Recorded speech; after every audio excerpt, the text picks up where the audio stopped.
পুরো 2 বছর পর একটা বিয়ে বাড়ি পেয়েছি, তাই তো একদম 10,000 টাকা দিয়ে মেকআপ করে এসেছি। গ্যালারি ফুল হয়ে যাক আর যাই হয়ে যাক, প্রচুর ফটো তুলতে হবে। এ ভাই চল ফটো তুলি।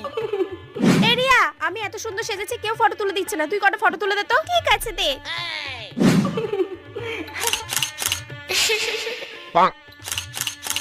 এই নে দেখি তো কি ফটো তুললো। ইমা একটাও তো ভালো না। এগুলো কি তুলেছিস? একটাও ফটো ভালো হয়নি। ধরে না তুললাম তো। এনিমি আমাকে কটা ফটো তুলে দে না, কেউ ভালো ফটো তুলে দিতে পারছে না। তোল।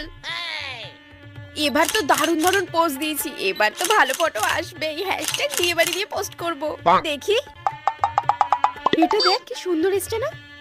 তুই কি ফটো তুলতে পারিস না নাকি? দূর দূর বাবা, তোর কোনোদিনও ফটো পছন্দই হবে না। দূর কে যে আমাকে একটা ভালো ফটো তুলে দেবে? এই তো একটা ছেলে আছে। Excuse me. হ্যাঁ বলো। আমার কটা ফটো তুলে দাও না। হ্যাঁ নিশ্চয়ই। এবার তো ভালো ফটো আসবেই, আমি জানি ছেলেটা যখন তুলে দিচ্ছে ভালোই তুলে দেবে।